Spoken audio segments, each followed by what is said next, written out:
sebelum kita lanjut ke berita terlengkapnya, alangkah mulianya bagi kalian untuk tekan tombol like, dan yang belum subscribe, tolong subscribe channel ini. Asisten Shin Tae-yong klarifikasi pilihan pemain timnas Indonesia tak sesuai keinginan netizen, bacot sampah. Pemanggilan 26 pemain timnas Indonesia untuk kualifikasi Piala Dunia 2026 lawan Brunei Darussalam sempat bikin ramai netizen. Pasalnya, banyak netizen menilai ada beberapa pemain yang tak layak menerima panggilan timnas Indonesia. Di sisi lain, ada beberapa pemain yang tampil apik di Liga 1 tapi tidak dipanggil oleh Shin Tae-yong. Sebagai contoh, Egy Maulana Fikri dianggap sebagian besar netizen tak layak dipanggil timnas Indonesia buntut penampilan buruknya di Asian Games 2022. Sebaliknya, Stefano Lilipai dan Muhammad Hanafi dianggap layak memenuhi panggilan timnas Indonesia karena sedang mengalami performa bagus di liga. Asisten pelatih timnas Indonesia, Nova Arianto, akhirnya buka suara mengenai polemik ini. Ia menyebutkan setidaknya 3 hal yang jadi pertimbangan, yakni pemain yang sesuai game plan, attitude, dan karakter. Harus digarisbawahi, head coach punya filosofi bermain dan pastinya akan berbeda dengan di klub. Pastinya semua pemain selalu dilihat dan dipantau bukan hanya di pertandingan kompetisi, tetapi bagaimana mereka di latihan di saat bersama tim nasional, termasuk attitude mereka di luar lapangan. Untuk itu, Nova Arianto meminta masyarakat tetap menghormati keputusan Shin Tae-yong dalam menentukan pemain.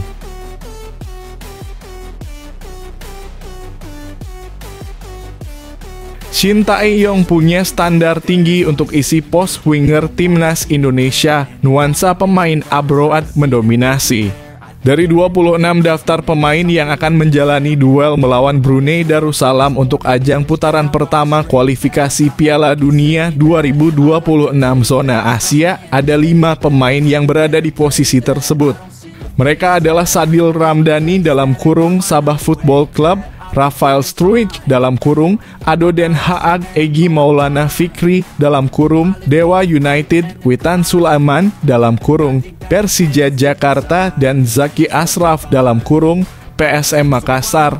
Sadil dan Struijk beroperasi sebagai winger kiri sementara sisanya ada di kanan. Menariknya, Shin Tae-yong terlihat mulai beradaptasi dengan kondisi timnas Indonesia. Seperti diketahui, skuad Garuda memiliki masalah lini serang yang kurang tajam. Akibatnya, bermain dengan winger-winger cepat dan berkualitas jadi jalan tengah di antara masalah tersebut. Dari deretan nama yang tersedia, Sadil Ramdhani bisa dibilang pemain yang cukup komplit saat ini.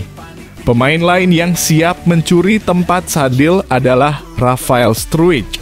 Struijk sebelumnya mencatatkan debut yang cukup manis bersama skuad Garuda. Beralih ke winger kanan ada 3 nama, yakni Egy, Witan, dan Zaki Ashraf. Fokus mendapatkan menit bermain, musim ini dia mampu tampil solid dengan mencatatkan 3 gol dan 4 assist dari 13 pertandingan. Performanya ini membuat Egy berpeluang besar untuk mengamankan 1 tempat di skuad Garuda.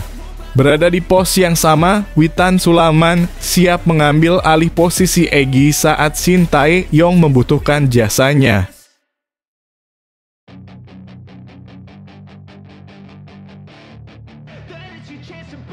Gerasak brusuk Asnawi bikin ngeri, hampir bikin patah kaki lawan. Pelatih Jeonnam Dragon senam jantung. Bek timnas Indonesia Asnawi Mangkualam hanya bermain sebentar saat membawa timnya Jeonnam Dragons menang 3-2 atas mantan timnya Ansan Gunners di Gwangyang Stadium Sabtu. Asnawi Mangkualam kembali tampil bersama Jeonnam Dragons pada Sabtu sore. Kali ini lawan yang menjadi tamu di Gwangyang Stadium adalah mantan tim Asnawi, Ansan Gunners. Pelatih Jeonnam, Lee Jang-kwan, memasang Asnawi sejak awal laga di pos bek kanan. Bermain menyerang sejak awal laga, Jeonnam Dragon sukses unggul cepat pada menit ke-16. Asnawi mendapat kartu kuning pada menit ke-25 karena melanggar pemain Ansan di dekat kotak penalti. 4 menit berselang, Asnawi kembali melakukan pelanggaran di sisi kanan pertahanan Jeonnam dengan menabrak salah satu pemain Ansan. Pelanggaran ini cukup keras hingga pemain lawan mendapat perawatan. Beruntung bagi Asnawi, tak mendapat kartu kuning kedua. Aksi keras Asnawi membuat pelatih Jeonnam Dragons, Lee Jang-kwon, khawatir kapten timnas Indonesia itu di kartu merah. Ia akhirnya menggantikan Asnawi dengan Lee Kyu-hyuk pada menit ke-33. Lee Jang-kwon memang pernah mewanti-wanti Asnawi mengenai catatan kartu merahnya yang musim ini sudah mencapai 2 buah. Dia harus tampil tenang dan jangan terpancing melakukan pelanggaran. Karena dia perwakilan suatu negara dalam kurung Indonesia, dia harus lebih berkepala dingin, tambahnya.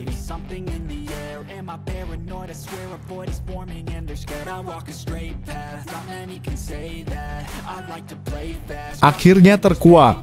Bagus Kahvi kembali dipanggil Shin Tae-yong untuk timnas Indonesia, hanya soal waktu.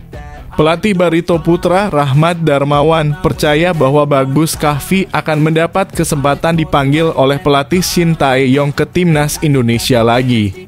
Saya harap Bagus Kahvi terus berkembang, ucap Rahmat Darmawan. Saya yakin kalau dia membuktikan kualitasnya, kalau dipanggil tim nasional tinggal tunggu waktu saja, kata Rahmat Darmawan. Kini Bagus Kahvi sudah tampil membela Barito Putra sebanyak 14 pertandingan Liga 1 2023 hingga 2024 dengan waktu bermain selama 728 menit. Diakui Rahmat Darmawan memainkan Bagus Kahvi bukan semata karena faktor regulasi U23. Menurut Rahmat Darmawan, pemain berusia 21 tahun tersebut memang pantas dimainkan sejak menit awal. Untuk diketahui, klub Liga 1 2023 hingga 2024 wajib memainkan satu pemain U23 sebagai starter selama minimal 45 menit. Penampilan Bagus Kahvi setelah dia beberapa tahun di Eropa lebih banyak tidak bermain, tutur mantan pelatih Rans itu. Tentu ruang dia untuk saya beri kesempatan sangat terbuka. Karena kebetulan ini regulasi U23 sangat membantu, sehingga kesempatan itu terbuka lebar karena usia dia masih di bawah 23. Dan bukan karena dia U23, tapi memang kemampuannya layak dia menjadi starter. Saya pikir ini usia yang muda, ujar Rahmat Darmawan.